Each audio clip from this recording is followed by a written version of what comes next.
Line तनी मौज ले ला लोग, इहो पारिवारिक बात है।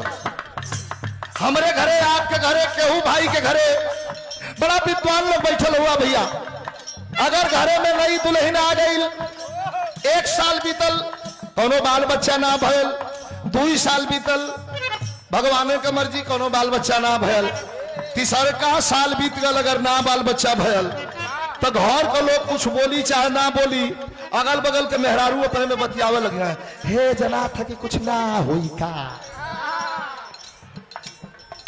अपने में बतियावे लगे। यही तरह थे दुल्हन पढ़ल लिखल हो, दुल्हा होकर कमात हो बंगलोर में,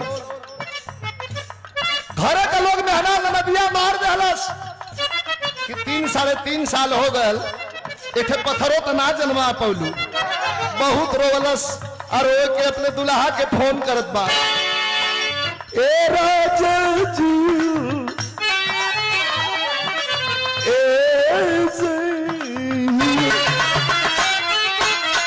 दुल्हा कल का भल रे भाई, रोवत है का कहत है, ले तत्काल टिकट, ले तत्काल टिकट, सावन भी आई निकट, ले तत्काल टिकट,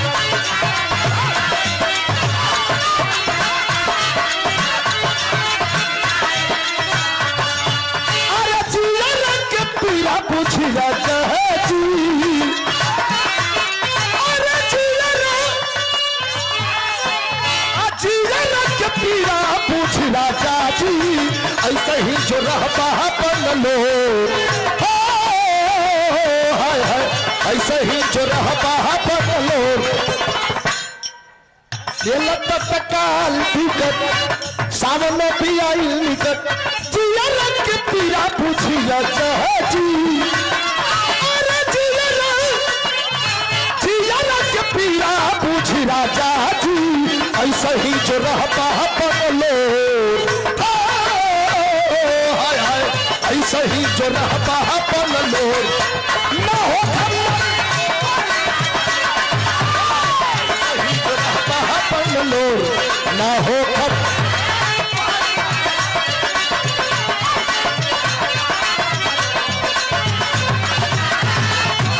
रोड क्या कहता, लिखा वाले का धन्यवाद राजेश भैया, किनी किनी भैले पानी कई गो खेलवना,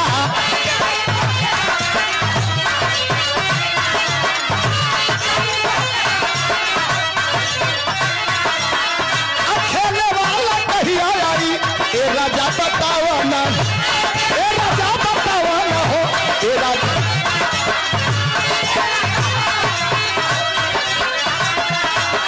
अरे आज कौन फॉर्म करी राजा जी, अरे आज कौन फॉर्म करी राजा जी, ऐसे ही जो रहता है बन लो, हाय हाय ऐसे ही जो रहता है बन लो, ना हो हमारे तो राजा जी,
परदेसी बालम लागता, अरे लागता की रखला सवतिया, ए परदेसी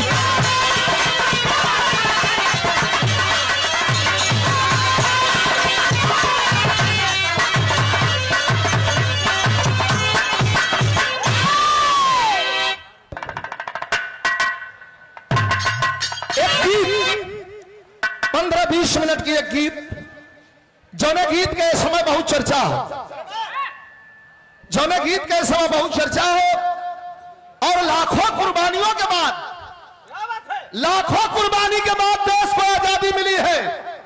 आज जो इतना जन सैलाब उमड़ा है बाबा कीनाराम की धरती पर,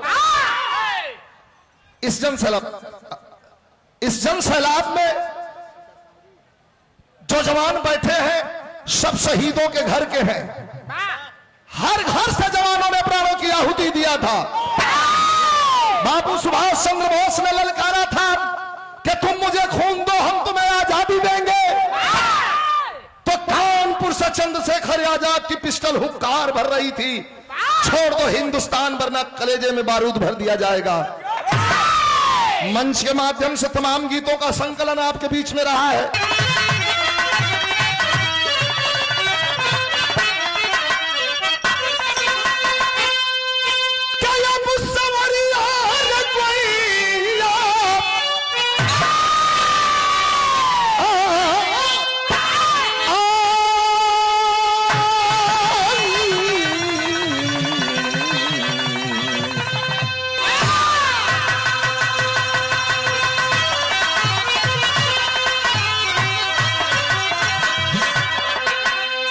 चार लाइन भूमिका हो, कहना है तो जिस धरा ने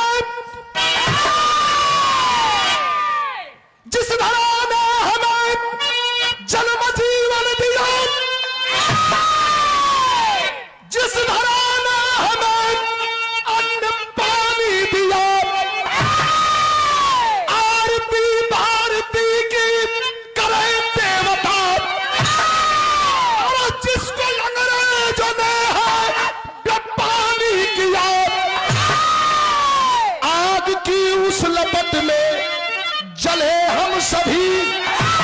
और जब धुआं था उठा बाग जलियान का, एक दिन उन कमीनों को जाना पड़ा। अरे बच्चा बच्चा जगा जब हिंदुस्तान का,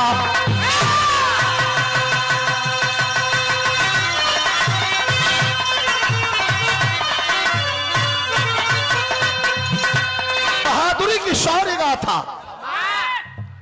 एक दिन उन कमीनों को जाना पड़ा, बच्चा बच्चा जगा जब हिंदुस्तान का। बूढ़ा बच्चा नौजवान, आज तो जातिगत आधार पर, राजनैतिक आधार पर जाति पाति का बंटवारा हो गया हिंदुस्तान में। उस समय कोई जातिगत आधार नहीं था, हिंदुस्तान लामबंद था। एक मुट्ठी बांध करके नौजवानों ने धावा बोल दिया था। जरा बड़ी बेजोड़ कहानी हो, क्रांतिवीर नामक पुस्तक से लिखी गई, कव्वाली का तर्ज हो लेकिन थोड़ा आशिकाना हो मास्टर।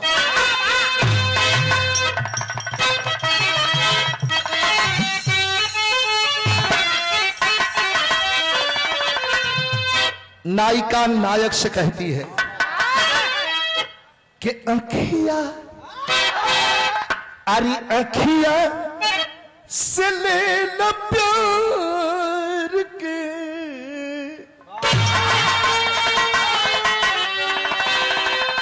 अरे अखिया से ले लो प्यार के, न्योता सब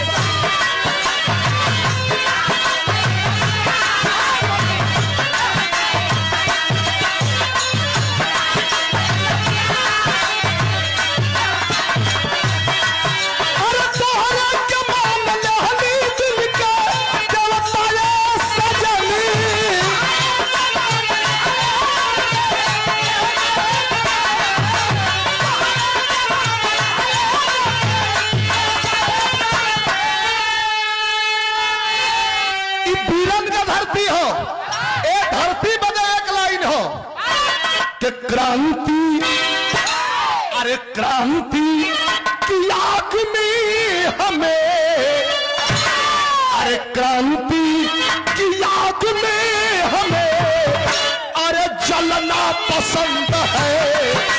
क्रांति की आग में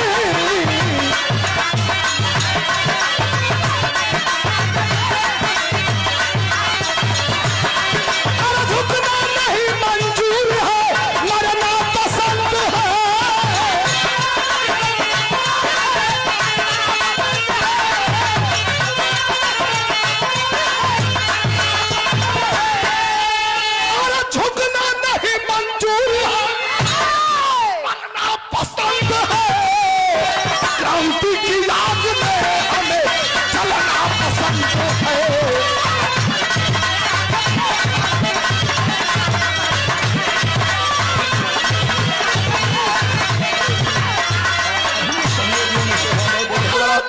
मैं आपके चरणों में प्रणाम करता हूं। अरे मसाल क्रांति की चली थी जब कलकत्ता से,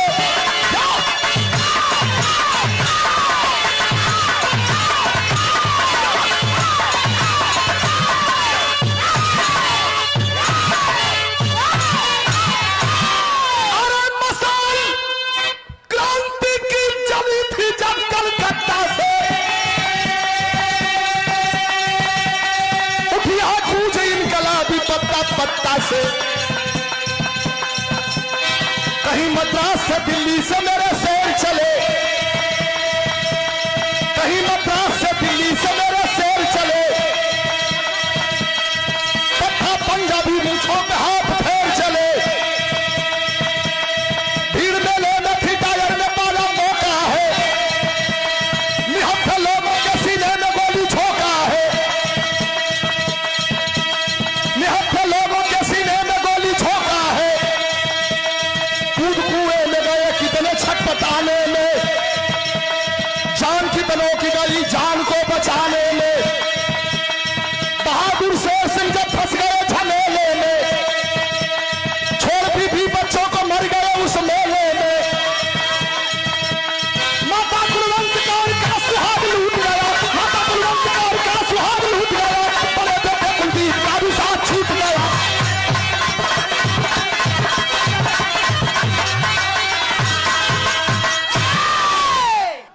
तो 1919 कभी रहा आप लोगों ने हमारे आवाज में और हमारे गुरु जी की आवाज में, स्वर्गीय रामदेव यादव की आवाज में आप लोग सुन ले रहे हैं। लेकिन एक कहानी फिर मिला लो 1919 के बगावत के मेला में, बैसाखी के मेला में जनरल डायर गोली चलवा दिया। जैसे आज भीड़ जुटल है बाबा किनाराम के तपोभूमि पर, वही तरह मेला रहल तो मेलवा हो आकर के जनरल डायर हिंदुस्तानियों की खून की प्यासी उसकी बंदूकें गोली उगलने लगी। आए है भागे खातिन कितना लोग में कुआं में कूदे लगलन, गोली लगल जेले कुआं में कूदल उहो मर गल, जेके गोली लगल उहो मर गल। लेकिन कवि जी भाव बड़ा बेजोड़ दिखलन है। वही में एक जवान आयल हुन जेकर नाम हो शेर सिंह, शेर बहादुर सिंह। दो ठे बच्चा हुआ, दोनों बच्चन का इतना बड़ा बड़ा हुआ, दोनों लड़का अब अभी ढुनमुन ढुनमुन चलत हुआ। जोड़वा पैदा रहलन, यह बिरहा का मेन फ्रंट था।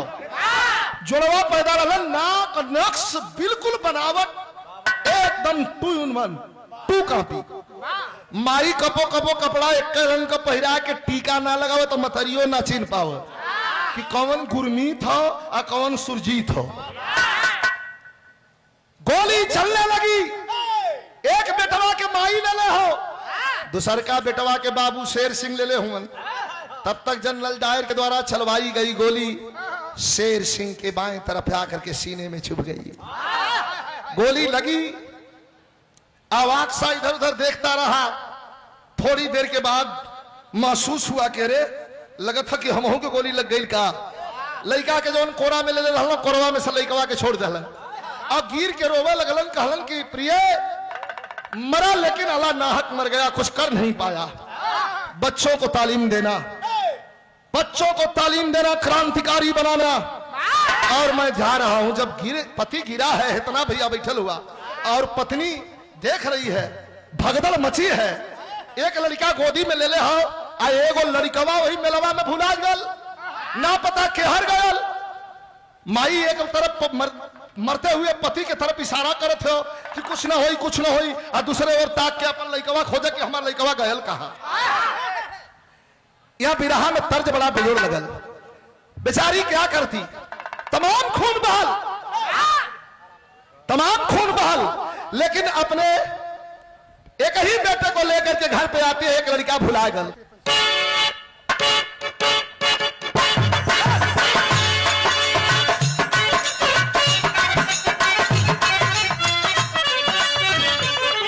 साइड से ई देखा कौनो देवर पूछले रहल सोनावा कला किटिया सिकरिया सोनावा कला किटिया सिकरिया हो बतावा भौजी के कर दी हलहा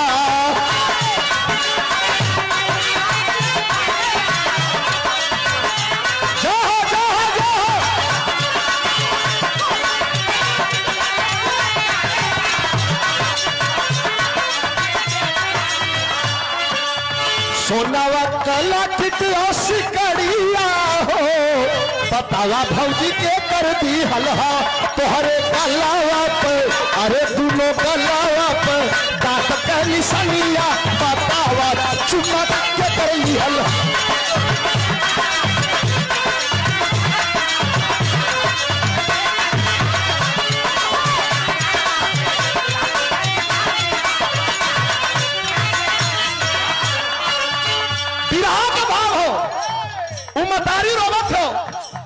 भयल काया भागिन धीरज के विरहा में करूँ इसका पॉइंट भयल काया भागिन से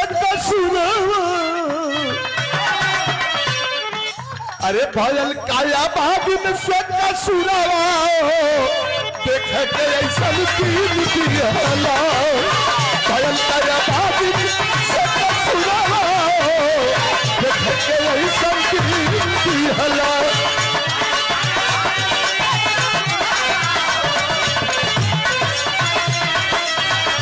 हमारा मनिया के अरे हमारा मनिया के तहकत से मुरावा छाने में दिखला हला हमारा मनिया के तहकत से मुरावा छाने में दिखला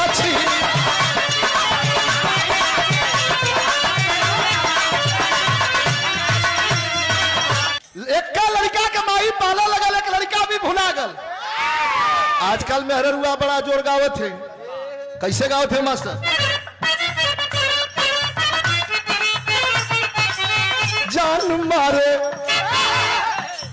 जान मारे ललका लहंगवाए गोरी राजेश भैया ये तर्ज पर थोड़ा एक्शन हो जान मारे ललका लहंगवाए गोरी अरे जो बने तो नावता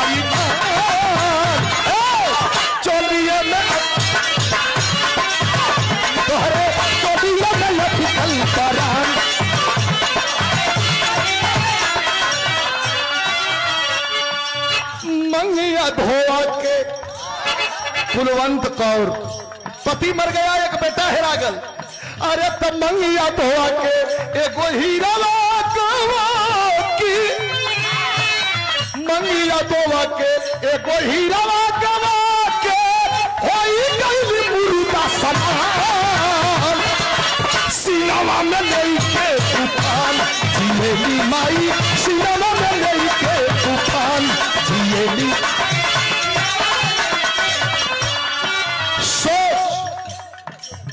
कहियो न कहियो हमर दूध ललकारी कहियो न कहियो हमर दूध ललकारी बाप के मुदैयन के चुन चुन के मारी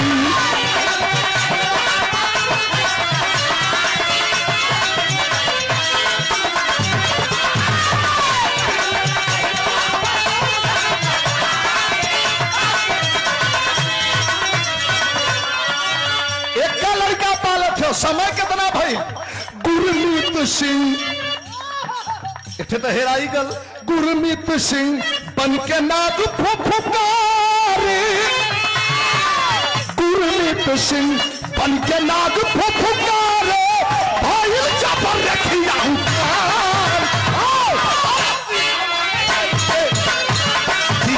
माई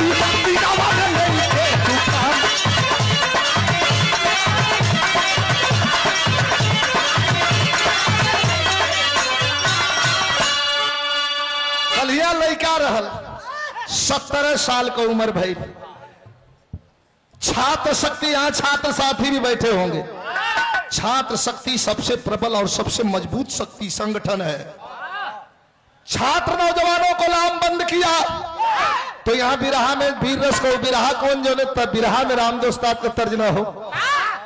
वीर रस सम्राट है ना मेरे गुरुजी राम दोस्ताद। कौन तर्ज मास्टर?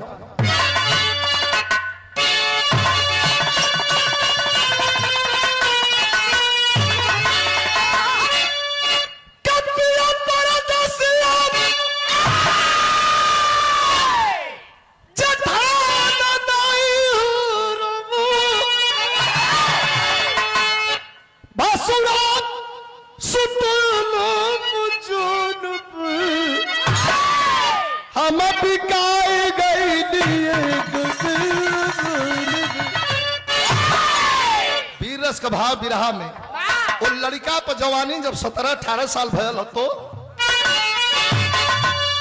अरे कल का सपना आज साफ बन गई ना अच्छा जवाब भरल नौजवान में अरे ना कमी ना रहा पई है हिंदुस्तान में।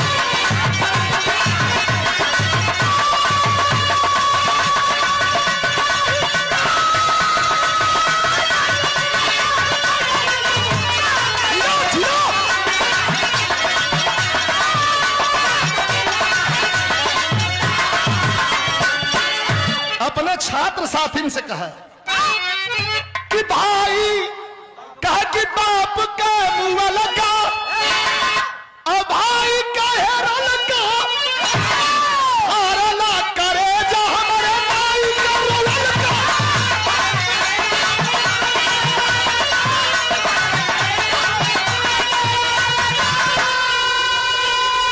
ई लाइन सबके बदे हो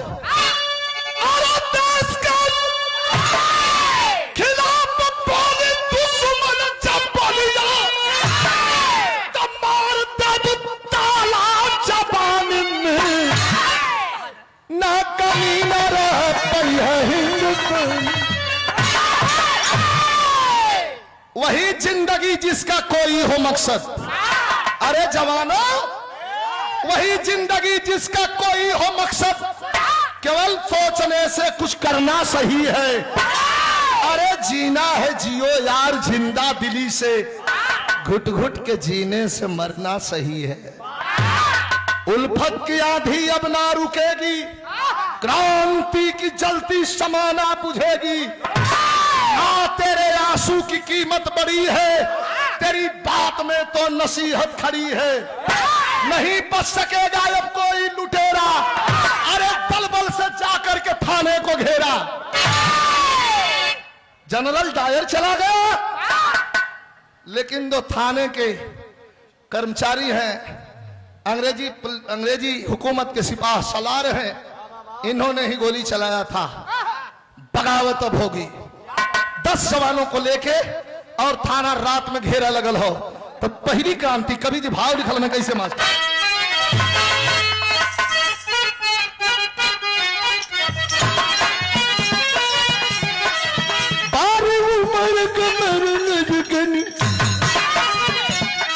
ऐसा धुन हो कि बिरहा जवले गवाई तवले गवाई धुन ये कबो पुरान ना भई। बारी उमर कमर लचकरिया गोरिया खींचा निहुरी के पनिया अरे गोरी का झूला झूलनिया।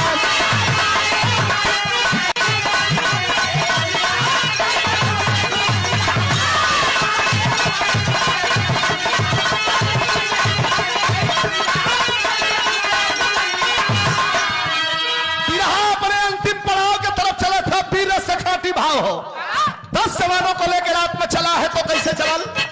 अरे झनक झना न झना न झना भादो अरे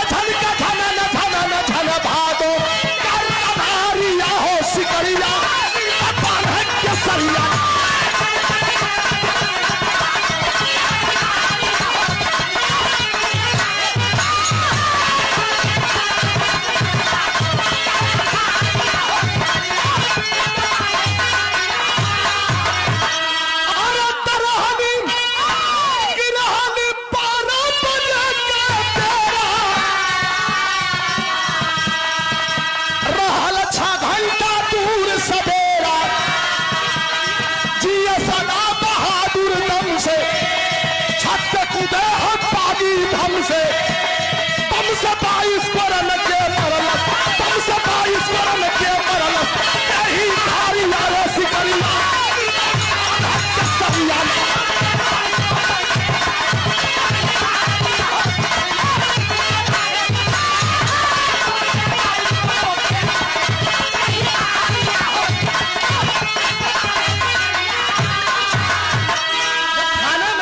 कुदा है तो वहां का सिचुएशन का रहल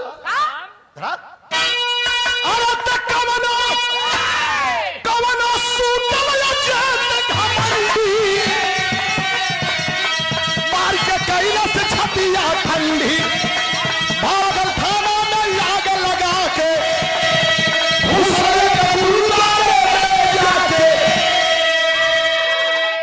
चार साथी मारे गए, 6 नौजवान भागे। ध्यान दीजिएगा, अकेले गुरमीत भागत हो, अंग्रेजी पुलिस पीछा कर लेती है। भागते भागते भागते भागते 7 किलोमीटर दौड़ाए, चिल्ला रहे हैं पीछे से अंग्रेज, बागी रुक जाओ वरना गोली मारी जाएगी। रास्ता में पड़ल एक गुरुद्वारा, जैसे हमहन का मंदिर, मुसलमान भाई का मस्जिद, वैसे सिख समुदाय का गुरुद्वारा मंदिर होला। गुरुद्वारा का छोटका वाला गेट खुल गल, वही में हल गल, भीतर से बंद कर दरसा के बाहर से सिपाही चिल्लाए लगलन, खोलो दरवाजा वरना गुरुद्वारे को उड़ाया जाएगा। भाग के जवन हो गुरुद्वारा में जब जाए लगल तो गुरुद्वारा का जवन पुजारी रहलन त्यागी बाबा फूल में पानी देता रहलन। नजर पड़ी, कहा रे यहां देखिए प्रश्नवाचक चिन्ह है, जरा आपको ध्यान देना होगा। पूछा तुम त्यागी बाबा कह रहे, मैं सुबह सुबह तुमको देखा, तुम गहरी नींद में सोए थे। मैं सुबह सुबह तुमको देखा, तुम गहरी नींद में सोए थे। मैं तुम्हें जगाया कई बार, तुम अपने आप में खोए थे। मेरा बेटा दर्शन सिंह हो या कोई और हो तुम, हमारा लड़का दर्शन सिंह घरवा में सुतल हो, तो मेरा बेटा दर्शन सिंह हो या कोई और हो तुम, या कोई भरम ये अपना है। शक्ल एक है, ड्रेस अलग है, सच है या कोई सपना है? कौन है तू? बेटा मैं नहीं समझ पा रहा हूं, अभी तो सोया था, अभी तो बाहर से आ रहा है, ये क्या है? कौन हो तुम? बाबा के गोड़वा पर गिर पड़ल गुरमीत, का बाबा इतना लंबा चौड़ा भाषण देवे का टाइम ना, हम कहां से आवत हैं, तनिक शॉर्टकट में आपके बता देते।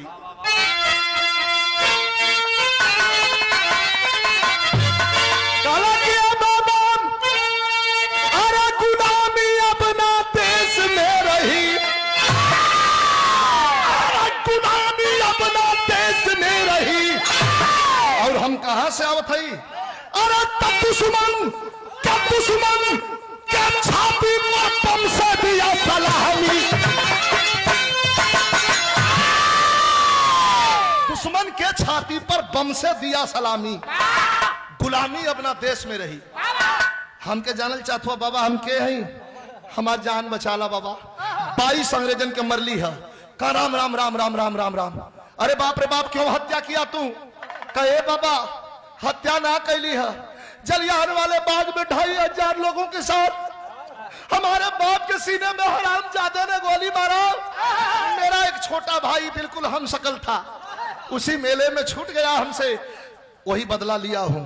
और सुना एगो बात कहलस, का कहलस मत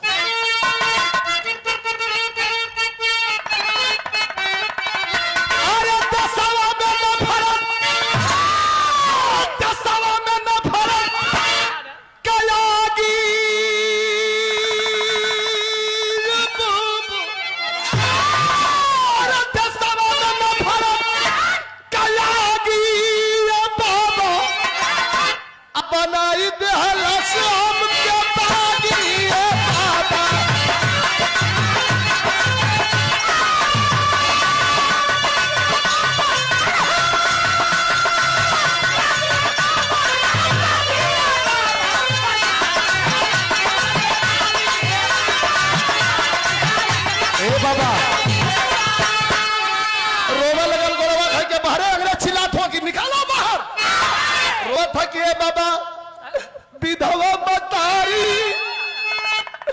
खियावली जियावली, विधवा बताई खियावली जियावली, कलम के जगहिया बंदूकिया था भावा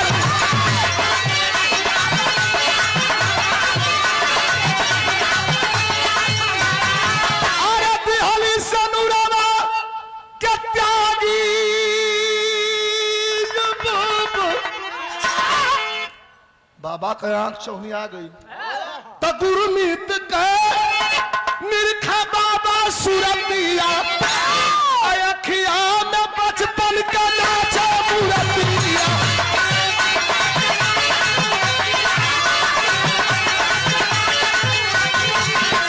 अरे आई सरनिया में भागी 500 रुपए का पुरस्कार स्नेह भरा हार हमारे बसारीपुर से नाथे सुखाजी महाराज जो ग्राम प्रधान भी है। बचा ले बाबा, बाबा कहला बचा ले बाबा, हारे बचा ले। शर्टवा अपन दे, कह शर्टवा, इस शर्टवा का करवा, कह शर्टवा दे तब बचाई। सोचा लगल इस शर्टवा लेके का करी है, निकाल के खोल के अपन शर्ट दे दिलस किला ले जाके बाबा तुरंत खोल दल स्टोर रूम, वही में बंद करके ताला मार दो। अब चलना है अपना लड़का के हन जौन का नाम दर्शन सिंह। बेटा उठ जाओ। अब वो कहता है बाबा काहे के परेशान कर ले, पानी भर देली, माला फूल धो देली, गुरुद्वारा धो देली, अगरबत्ती लिया के धो देले, धूप दसांग धो देले हैं, सारा व्यवस्था कर देले हैं। तेरे 2 घंटा सुतलो रे बाबा। कहा अरे पागल लड़के, सोने का समय नहीं है। इस लाइन पर मैं बधाई देता हूं कवि को। कितना बढ़िया भाव है मास्टर, कैसे कहत हूं।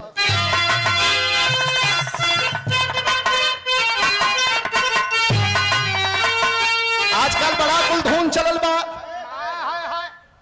नया नया कुल लइका गावत हुआ सो भाई, अटका पट्टा गा देत हुआ परधनवा के रहर में।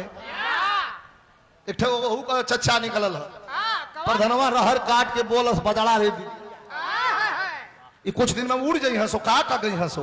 लेकिन हाई देखा ये तर्ज के आप लोग जानत हुई हैं। गांव के देवर कुल भौजाई से पूछत हूँ कि भैया तो फौज में बालन ना आइलन, होली कैसे खेलबू। एक कट लाइन बताओ थी, क्या बताओ बा भौजैया कहले रहल कि भेजे है लिफाफा में जबी हो बलमू फौजी बाडर पालन काश्मीर। आई भी रस का लाइन सुना, बाबा जगाओ तो उठ बेटा, कैसे मास्टर तरी होशियार चल लो। अरे दसवा गुलाम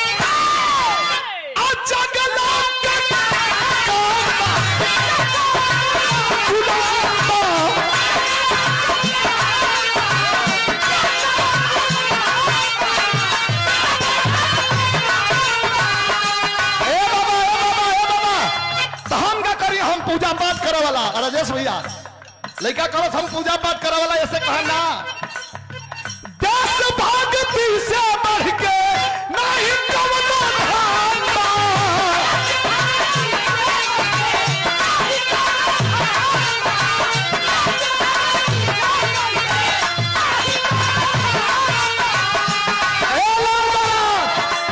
अरे चंदौली है राजा, 10 भक्ति से बढ़ के नहीं कवनो धाम बा। तो लड़का उठ के गुमनाए लगल तो क्या करी हम। बाबा कहन कि मांग ले बारे कभी मांग ले, धरतिया पवित्रान हो सुगनवा हमरो देशवा पर हो।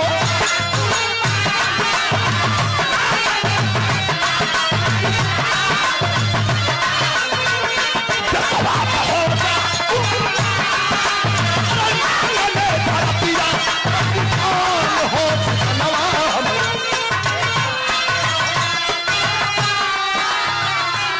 ए बाबा कहियो सिखावेला कि बेटा पूजा करा, वाहे गुरु के रटा।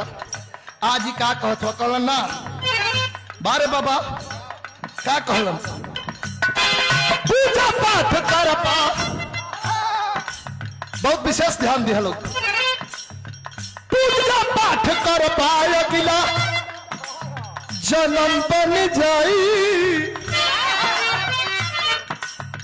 पूजा पाठ करता है अगिला जन्म बन जाई, ऐसा सेवा करता सब पुष्ट पाई जाई।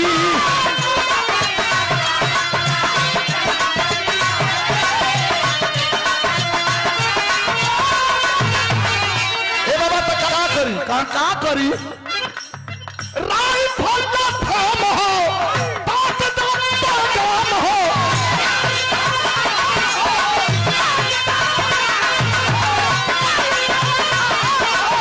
ए बाबा ए बाबा ए बाबा ए बाबा ए बाबा ए बाबा ए बाबा हमारी उम्र भाई 17 साल कहाँ 17 साल 16 बरस में फांसी झूलना खूब निकलाम हो खड़ा भालकर मार के दर्शन सिंह कहा तब का करी तो कहा सुन जो अरे तो कूद जो समर में सीला ताम रे सुगनवा हमरो देसवा पहो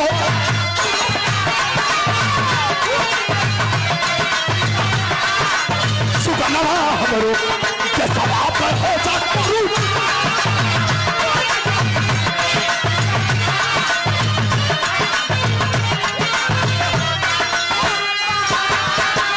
अब बहुत भूमिका बनौला बताओ हम क्या करें कब बाहर अंग्रेज खड़ा बनन सा हाई शर्ट पहले जो जा गिरफ्तार हो जाओ कहा छुट्टियों ने खिमर ले गिरफ्तार हो जाए कह जो आदेश बा हमार शर्ट पहिरलस त्यागी बाबा खोल दलन दरवाजा अंग्रेजन के सामने खड़ा हो गया हथकड़ी पहिरावे लगलन सा अंग्रेजी सिपाही सोचत सा 7 किलोमीटर खेदली जा ऐसा ला के माथा पर पसीनो नहीं खेल सूट के आवता उहे हो कि दूसरा रे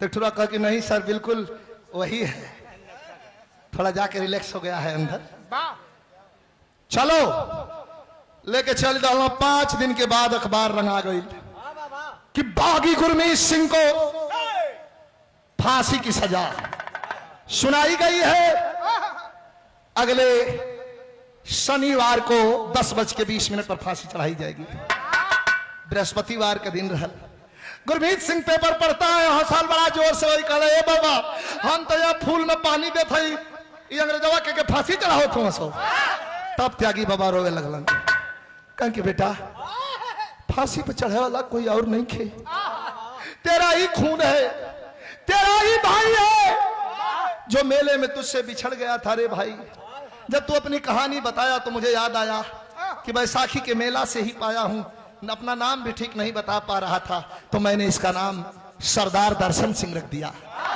वो तेरा भाई है आई हो दादा इतना भैया बैठल बड़ा दुनिया में सब कुछ मिली भाई ना मिली धाए तो गिर गल जमीन पर अब बाबा से कहलस कि हमारा निर्दोष भाई के फांसी हुई बिरहा हमार अंतिम पड़ाव पर बा लेकिन मेन फ्रंट हो बिरहा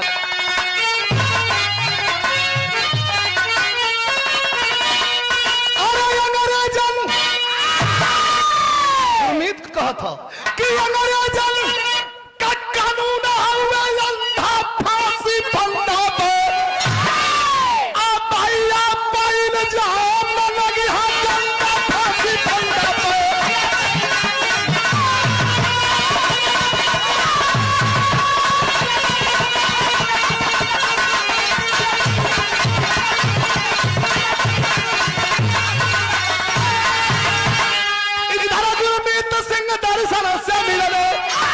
पहुंचल जेल खानावा हो रोवत रोवत माई आईली ढूरा लानवा हो माइयो जब खबर में पहुंचल कि गुरमीत सिंह के फांसी तो रोवत हो आके खड़ी हो गई भेंट करे खातिर लाइन में वही लेनिया में गुरमीतो खड़ा है माई देखलस चौहिया गेल कह रे तो कहता फांसी का सच चुप चुप चुप चुप चुप यार माई रे फांसिया जौन चढ़त हो वो हमार भैया हो जो मेलवा में भुला गई माँ की ममता याद रहे माँ के दुआ में कितनी ताकत हो इतना भैया बैठलो बिरहा आप लोग सुनिहार आप बड़ाई बात ध्यान से सुनना बुलंदी पानी है रास्ता प्रशस्त करना है मत जाना किसी मंदिर में मत जाना मस्जिद में मत जाना गुरुद्वारे में मत किसी का दर्शन करना माता पिता और गुरु की सेवा कर देना बुलंदी कदमों में होगी कोई माई का लाल धरती पर नहीं रोक सकता ये मेरा चैलेंज है क्योंकि माता पिता और गुरु के सेवा में चारों धाम है अपमान मत, अपमानित मत करना माता पिता को। माई की दुआ का कहती है माई, कैसा झूलिया कैसा झूलिया वाहे गुरु का बंदा फांसी फंदा पे अब न चली अगर है काला धंधा फांसी।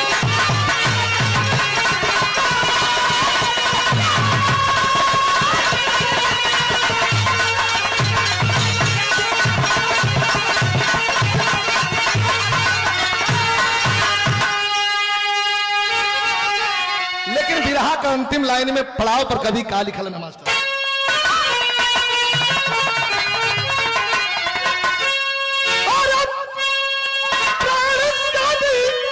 प्यारी ख्वाबन चीज जब मिले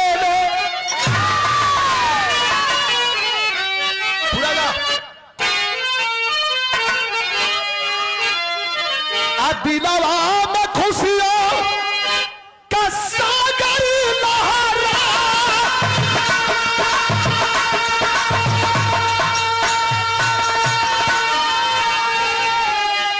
अरे पगली मकरिया कतूनी भाई छतिया हीरा बहरायल मोरा कायल बदना।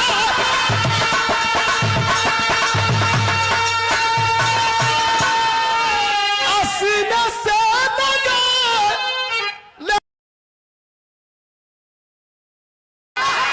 सब ही करखिया गई न छल छला।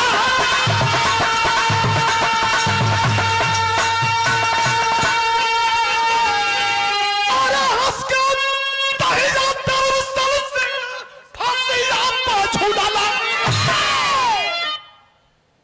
दिया गुरमीत खबर गाधी के पठा।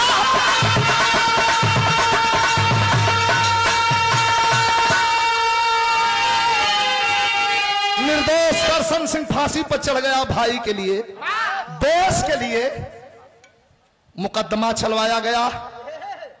जो जजों ने फैसला दिया था उनके खिलाफ कार्रवाई जरूर हुई लेकिन फिर बहाल कर दिए गए। जेकर लाठी वही का भैंस। लेकिन याद रहे बागियों के बगावत में बड़ी दम थी। अंतिम लाइन पर कभी इशारा करते हैं,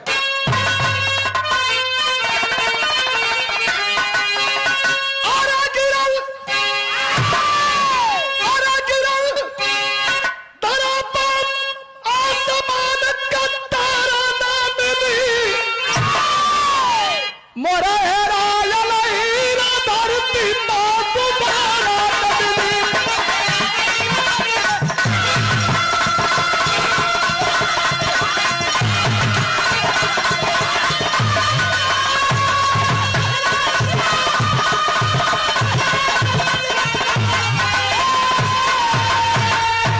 हमारे पहलवान छोटे भैया कपिल देव यादव जी 500 रुपया दे हैं। बाबू को बहुत बहुत धन्यवाद। सब बहन के प्रणाम हो। जब छूट गए जज तो क्या हुआ, क्या गुरु को ऐसा सिख दौड़ा लेके तलवार हो और कलजा गुरमीत को जज को दिया मार हो।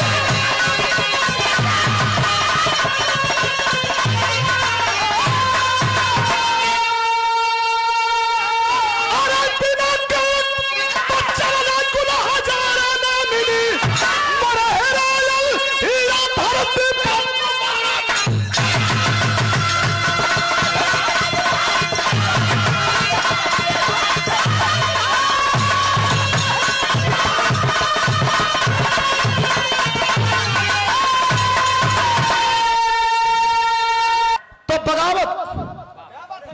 हमेशा रंग लाई है। नरम दल गरम दल दो दल के नेता थे। एक तरफ गांधी जी जो सत्याग्रह करके देश को आजाद करवाना चाहते थे, वहीं बाबू सुभाष चंद्र बोस, राम प्रसाद बिस्मिल, अशफाक उल्लाह, पंडित चंद्रशेखर आजाद जैसे लोगों ने मिलकर के अंग्रेजों की नींव हिलाने का काम किया था। ये हमारे हिंदुस्तान की आजादी का इतिहास रहा।